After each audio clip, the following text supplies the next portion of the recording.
Hello friends, இன்றைக்கி நம்ம பார்க்க போகிறது ஜாப்பனீஸ் அனிமி சீரிஸான Tower of God season 1 episode 8 தான் இன்றைக்கி நம்ம வீடியோவில் பார்க்க போகிறோம். உங்களுக்கு என்னோட வீடியோ பிடிச்சிருந்தது அப்படின்னா லைக் பண்ணிட்டு அப்படியே மறக்காம நம்ம சேனலை சப்ஸ்கிரைப் பண்ணிருங்க. ஏன்னா 1000 சப்ஸ்கிரைபர்ஸ் வந்தால் தான் ஒரு நாளைக்கு நான் 3 வீடியோ போடுறதா சொல்லியிருக்கேன். ஒருவேளை உங்களுக்கு என்னோட வீடியோ பிடிக்கல அப்படின்னா டிஸ்லைக் பண்ணுறதோட மட்டும் இல்லாமல் அதுக்கான ரீசனையும் கமெண்ட்டில் சொல்லிடுங்க. இன்றைக்கி நம்ம பார்க்க போகிறது உண்மையிலேயே சூப்பரான எபிசோட் தான். சரி, ஓகே, வளவடன் பேசிட்டு இருக்கோம். இன்னைக்குள்ள கதைக்குள்ள போக ஆரம்பிக்கலாம். இன்றைக்கி நம்ம பார்க்க போகிறது tower of God season 1 episode 8. நான் உங்களை சும்மா விட மாட்டேன்னு சொல்லி அந்த ரேங்கர் கத்துறா. இங்கே அந்த டெஸ்ட்டை நடத்திட்டு இருக்கிறவங்க இவங்க சின்ன பசங்கன்னு கூட பார்க்காம அவன் ஃபுல் ஸ்ட்ரென்த்தையும் காட்டுதானே அப்படின்னு சொல்லிட்டு வருத்தப்பட்டு இருக்காங்க. பரவாயில்ல, நீங்கள் என்னை ரொம்பவே இம்ப்ரெஸ் பண்ணிட்டீங்க. ஆனால் இதெல்லாம் பத்தாது. நான் வேணா உங்களுக்கு ஒரு ஆஃபர் தரேன். 130 செகண்ட் என்றேன், அதுக்குள்ளே நீங்கள் இங்கேருந்து தப்பிச்சு ஓட பாருங்க அப்படின்னு சொல்கிறான். அது மட்டும் இல்லை, உங்களோட அட்டாக்கிங் பிளான் எனக்கு ரொம்பவே பிடிச்சிருக்கு. அதனால நான் எலவேட்டரை யூஸ் பண்ண மாட்டேன், படி வழியாக தான் உங்களை வந்து மேலே அட்டாக் பண்ண போகிறேன். முடிஞ்சால் தப்பிச்சுக்கோங்க அப்படின்னு சொல்லிட்டு கவுண்டர்னு ஸ்டார்ட் பண்ணுறான். இங்கே இந்த எக்ஸாம் நடத்துறவன் நம்ம கூன் எப்படி அவனோட ஸ்ட்ராட்டஜி பிளானை யூஸ் பண்ணி அதுவும் ஒரு ரேங்கருக்கு எதிராக வின் பண்ண போகிறான் அப்படிங்கிறத பேசிகிட்டு இருக்கான். அதை நம்ம பொறுத்திருந்து தான் பார்க்கணும் அப்படின்னு அந்த கூட இருக்கிறவன் சொல்கிறான். அந்த பி டீமில் இருக்கிற ஒருத்தன் போய் இந்த பாம்பு போய் நம்ம டீமில் போட்டிருக்காங்களா, இவங்ககிட்ட பவரே இல்லை அப்படின்னு சொல்கிறான். அந்த ப்ரௌன் கலர் ஹேர் பொண்ணு எந்திச்சு போய் அவன் பக்கத்தில் உட்கார்றா. நீ என்ன ஏதோ சோகமாக இருக்கிற மாதிரி தெரியுது அப்படிங்கவும், இல்லை நான் ரேச்சல் இல்லை அந்த மிஷல் லைட் பொண்ணை தேடிட்டு இருக்கேன் அப்படின்னு சொல்கிறான்.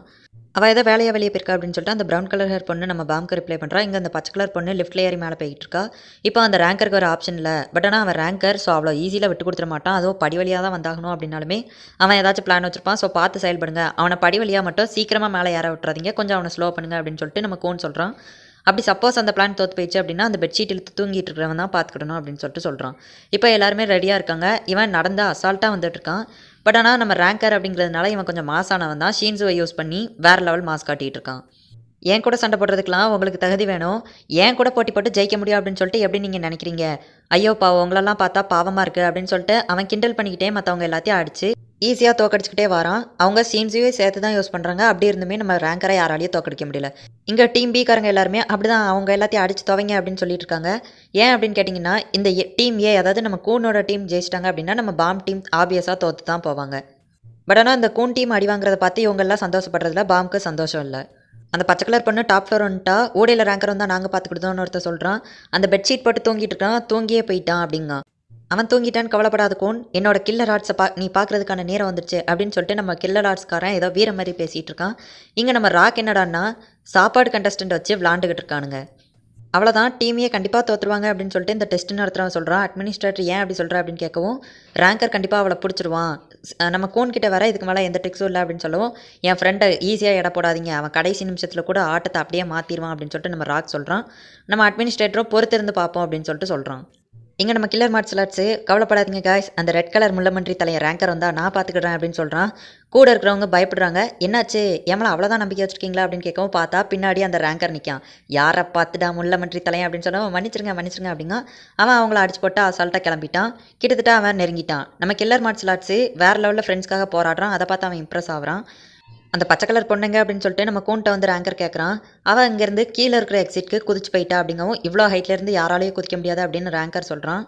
உடனே பதிலுக்கு நம்ம கோனு, இல்லை அவள் இங்கேருந்து குதிச்சிட்டா, ஒரு எக்ஸாம் நடக்கும்போது அவள் ரொம்ப ஹைட்லேருந்து கீழே விழுந்து அடிபட்டுச்சு அவளுக்கு. ஸோ அதுக்காக அவள் ஹைட்லேருந்து குதிச்சாலும் ஒன்றாகாதபடி நிறைய ட்ரைனிங் எடுத்துக்கிட்டா. ஸோ இப்போ அவள் கீழே குதிச்சு கீழே இருக்கிற எக்ஸிட் வழியாக ஜெயிக்க போகிறா அப்படின்னு சொல்கிறான். ஒரு ரேங்கர் உனக்கு இந்த இடத்துலேருந்து கீழே குதிக்கிறது அவ்வளோ பெரிய விஷயமா இருக்காது அப்படின்னு சொல்லிட்டு சொல்கிறான். ஆக்சுவலி இப்போ தான் நமக்கு ஃப்ளாஷ்பேக்கில் காட்டுறாங்க. அவள் இந்த இடத்துக்கு வரவும் நம்ம கோனோட கம்ப்யூட்டர் மேலே ஏறி நின்று அதில் லைட் ஆஃப் பண்ணி அவளை கீழே ஜஸ்ட் ஒழிச்சு தான் வச்சுருக்கான், கொஞ்சம் டிஸ்டன்ஸில். ஏன்னா உனக்கு இங்கேருந்து குதிக்க பயமாக இருக்கா அப்படின்னு சொல்லிட்டு நம்ம கோன் கேட்கவும், நீ என்ன நல்லாவே ஏமாற்ற ட்ரை பண்ணியிருக்க, பட் ஆனால் உன் பிளான் என்கிட்ட ஒர்க் அவுட் ஆகாது, என்னால் அந்த சீன்ஸோ இந்த இடத்துலேருந்து உணர முடியுது. நீ உன்னோட பேக்கை ஆபியஸாக யூஸ் பண்ணி ரெண்டாவது கம்ப்யூட்டர், அதாவது அந்த லைட் ஹவுஸ் மாதிரியாக ஒன்று க்ரியேட் பண்ணி அதோட லைட்டை மட்டும் ஆஃப் பண்ணி வச்சுட்டு அவளை கொஞ்சம் தூரத்தில் தள்ளி மறைச்சி வச்சிருக்க. சப்போஸ் அப்போ ஒரு வேளை அப்படி இல்லை அப்படின்னா நீயும் என் கூட சேர்ந்து குதி, நீ ரொம்ப தூரத்துக்கு போயிட்ட அப்படின்னா உன்னோட பேக்கால் காப்பியாக இருந்தால் அது தானாகவே மறைஞ்சிருப்பா, அப்போ அந்த பொண்ணு இறந்து போயிடுவா அப்படின்ட்டு நம்ம கோனையும் சேர்த்து அவன் இழுத்துட்டு போயிருந்தான். ஆக்சுவலி உண்மையிலேயே அவன் சொன்ன மாதிரி நம்ம கோனோட பேக்கை வச்சு தான் அவன் அதை கிரியேட் பண்ணியிருக்கான். ஸோ இவன் ரொம்ப டிஸ்டன்ஸ் போயிட்டான் அப்படின்னா அந்த பாக்ஸ் ஆட்டோமேட்டிக்காக அழிஞ்சு போயிடும். ஆனால் அப்போ தான் நம்ம கோன் வந்து அவனோட திறமையை காட்டுறான். அவன் கையிலேருந்து உதறி விட்டுருதான். பார்த்தா அந்த பொண்ணு அவளோட அந்த ஸ்வாடை வச்சு அவனை பிடிச்சிட்டு அதர் சைடு பிரிட்ஜ் வழியாக அதை கனெக்ட் பண்ணியிருந்தா அவன் கூட. இப்போ இவன் அசால்ட்டாக அந்த இடத்துல தொங்கிட்டு இருக்கான். இந்த பொண்ணு எக்ஸிட் கிட்ட ஓட ஆரம்பிக்கா. உடனே நம்ம பாம்பு, எனக்கு தெரியும் என் ஃப்ரெண்டு கோன் ஜெயிச்சிருவான் அப்படின்னு சொல்லவும் கூட இருக்கிறவங்கலாம் முறைக்காங்க. ஏன்னா அவங்க தோற்று போயிடுவாங்க. பரவாயில்ல, நான் கோனை ரொம்பவே சாதாரணமானவன் நினச்சேன், ஆனால் அவன் ரேங்கரையே தோக்கடிச்சிட்டான் அப்படின்னு சொல்லிட்டு நம்ம டெஸ்ட்டு நடத்துகிறவன் சொல்லவும், அட்மினிஸ்ட்ரேட்டர் நீ எப்போ பார்த்தாலும் முந்திரி கொட்ட மாதிரி முந்திக்கிட்டு நீயா ஒரு டெசிஷன் எடுக்க, பொறுத்திருந்து பாரு அப்படின்னு சொல்கிறான். ஏன் அவங்க ஜெயிக்க மாட்டாங்களான்னு சொல்லவும் நம்ம அட்மினிஸ்ட்ரேட்டர் சிரிக்கிறான். டே கோனு நீ மட்டும் என் கையில் கிடச்ச உன்னை கொண்டுருவாண்டா அப்படின்னு சொல்லவும் உங்களுக்கு உதவி தேவையா அப்படின்னு சொல்லி ஒரு வாய்ஸ் கேட்குது. இப்படி தான் டீம் ஏ தோக்குது அப்படின்னு சொல்லிட்டு அட்மினிஸ்ட்ரேட்டர் சொல்கிறான். பார்த்தா ரேங்கர் அவளுக்கு முன்னாடி அந்த எக்ஸிட் முன்னாடி வந்து நின்று அவள் பேஜை பிடிங்கிட்டு ஓடிதான். இப்போ டீம் ஏ தோத்துச்சு அப்படின்னு சொல்லிட்டு அனௌன்ஸ் பண்ணுறாங்க. இங்கே டீம் பி எல்லாருமே சந்தோஷமாக இருக்காங்க. இங்கே டீம் ஏல நம்ம எவ்வளோ தான் கஷ்டப்பட்டு ஜெயிக்க முடியல அப்படின்னு சொல்லிட்டு எல்லாரும் ரொம்பவே வருத்தமாக இருக்காங்க. என்ன மன்னிச்சிருங்க காய்ஸ் அப்படின்னு சொல்லிட்டு கோன் சொல்லவும், பரவாயில்ல ஒன்னால தான் நாங்கள் கிட்டத்தட்ட ஜெயிக்கிற லெவலுக்கு வந்தோம். இந்த லெவலுக்கு சூப்பரான பிளானை யாராலையுமே போட முடியாது. அவன் ரேங்க் இருக்கிறதுனால நம்மளால ஜெயிக்க முடியல அப்படின்னு சொல்லிட்டு கோன் எல்லாரும் ஆறுதல் படுத்துதாங்க. பட் ஆனால் அங்கே உண்மையிலே என்ன நடந்துச்சுன்னா, ரேங்கர் கீழே வந்த உடனேயுமே உனக்கு ஹெல்ப் வேணுமா அப்படின்னு சொல்லி ஒரு கரெக்டாக இருக்கும். அது அந்த பெட்ஷீட் போட்டு தூங்கிட்டு இருக்கவன் தான். அவன் மட்டும் இல்லை, நம்ம கோனா அந்த இடத்துக்கு வரான். உனக்கு மேலே போகணுன்னு ஆசை, எனக்கு அது தெரியும், ஸோ நான் சொல்கிறபடி செய் அப்படின்னு சொல்லிட்டு அவனை மேலே அனுப்பிடுதான். அதனால தான் அவங்க டீம் தோற்று போகுது. இப்போ இது உன்னோட டர்ன் பாம் அப்படின்னு சொல்லிட்டு அவன் மனசுக்குள்ளே நினச்சிக்கிட்டான். ஸோ இப்போ கோன் அவன் டீமுக்கு துரோகம் பண்ணிட்டானா அப்படின்னு கேட்கவும், இல்லை இதுதான் அவனோட உண்மையான டீம். இந்த ஸ்கவுட் டீமில் யாரெல்லாம் டீமாக இருக்காங்களோ அவங்கள தான் அவன் ஃப்ரெண்ட்ஸாக நினைக்கிறான். அவங்க எல்லாருமே டீம் பியில் இருக்கிறதுனால தான் அவங்களுக்கு அவன் ஹெல்ப் பண்ண நினச்சிருக்கான் அப்படின்னு சொல்கிறான். இங்கே நம்ம ரேங்கர் உண்மையிலே கோன் கிட்ட தோற்று போயிட்டான் அப்படிங்கிறதுனால ரொம்பவே டென்ஷனாக இருக்கான். சும்மா விட மாட்டேன் இதை அப்படின்னு சொல்லிட்டு கோவத்தில் இருக்கான்.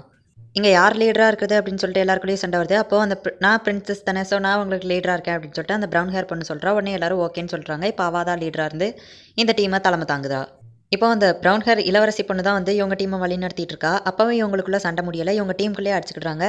இந்த ஸ்கவுட்டு ஸ்பியர் பேரர் இதில் யார் பெரியவங்க அப்படிங்கிற மாதிரி. இந்த ஸ்வாட் பையன் வந்து ஸ்கவுட் டீமு, மற்ற 2 பேர் ஸ்பியர் பேரர். ஸோ நீ எங்களுக்கும் சப்போர்ட் பண்ணு அப்படின்னு சொல்கிறான். இப்போ இந்த 2 பேர் தான் இந்த இடத்துல தனியாக நின்றுட்டு இருக்காங்க. அப்போ அந்த பொண்ணு வந்து இந்த ஒத்த கொம்பை வச்சுருக்கிறவனை பார்த்து கேட்குறா, உனக்கு இதுக்கு மேலேயும் இந்த டவர் கிளைம் பண்ணணும்னு ஆசையாக இருக்கா? நான் இந்த இடத்துக்கு வர்றதுக்கு முன்னாடி ஒரு திருடியாக இருந்தேன். எப்பவும் போல தான் போயிட்டு இருந்தோம். அப்போ ஒரு நாள் நாங்கள் மாட்டிக்கிட்டோம். என் ஃப்ரெண்ட்ஸ் எல்லாருமே இறந்து போயிட்டாங்க. அப்போ தான் என் கடவுள் என் முன்னாடி வந்து என்னை இந்த டவருக்குள்ளே கூட்டிகிட்டு வந்தார். இந்த டவர் கிளைம் பண்ணுறதுக்கு ஆப்பர்ச்சுனிட்டி கொடுத்தாரு. ஆனால் இப்போ எல்லாருமே ஃப்ரெண்ட்ஸ் ஆகிட்டோம். யாரையுமே எனக்கு கொல்லணும்னு மனசு வரல அப்படின்னு சொல்லிட்டு அவள் பேசிகிட்டு இருக்கா. இங்கே இந்த ஒத்த கொம்பு தலையன், நீ ஏதோ கன்ஃபியூஷனில் இருக்கன்னு நினைக்கிறேன். நம்ம எல்லாருமே இங்கே சண்டை போடுறதுக்காக தான் வந்திருக்கோம். நம்ம எல்லாரும் ஃப்ரெண்ட்ஸ் கிடையாது, எனிமீஸ் தான் அப்படின்னு அவள் சொல்கிறான். இங்கே நான் ஸ்வாட் வச்சிருக்கிற பையன்கிட்ட மற்ற 2 பேரும் மன்னிப்பு கேட்குறாங்க. மேபி இவங்களுக்குள்ள ஃபைட் நடந்திருக்கும், இவன் ஜெயிச்சிருப்பான்னு நினைக்கிறேன். அதனால தான் அவங்க 2 பேரும் மன்னிப்பு கேட்குறாங்க. சரி ஓகே, ரேங்கர் வர மாதிரி சவுண்ட் கேட்கு, எல்லாரும் அலர்ட் ஆகுங்க அப்படின்னு சொல்கிறான். நம்ம மேலே போன இளவரசி இப்போ தான் என்னோட பிளான் ஸ்டார்ட் ஆகுது அப்படின்னு சொல்லிட்டு கூட இருக்கிற ஒருத்தனையே அடிச்சிருதா. இந்த இடத்துல இந்த எபிசோட் முடியுது. இந்த எபிசோடில் எனக்கு நம்ம கோனை தான் ரொம்பவே பிடிச்சிருந்தது. ஏன் அப்படின்னு கேட்டிங்கன்னா, அவன் வந்து தான் ஃப்ரெண்டு பாம் ஜெயிக்கணும் அப்படிங்கிறதுக்காக விட்டு கொடுத்துருக்கான். அதேமாதிரி ரேங்கரை அவன் தோக்கடிச்சிருக்கான். அது போக அவன் கூட இருக்கிற டீம் ஏ மெம்பர்ஸ் யாருக்குமே டவுட் வராத லெவலுக்கு வேறு லெவலில் உண்மையிலேயே சூப்பரான ஸ்ட்ராட்டஜைஸ் பிளானும் பண்ணியிருக்கான். உண்மையிலேயே நம்ம கோன் மட்டும் நினச்சிருந்தா அப்படின்னா அவன் டீமை அழகாக ஜெயிக்க வச்சுருந்துருக்கலாம். ஏன்னா அவன்கிட்ட தான் அவ்வளோ புத்திசாலித்தனம் இருந்தது. அந்த டீம் ஏல அவனை தவிர வேறு யாராலையும் அவ்வளோ சூப்பரான பிளான் போட்டு டீம் ஏவை ஜெயிக்க வச்சுருந்துருக்க முடியாது. பட்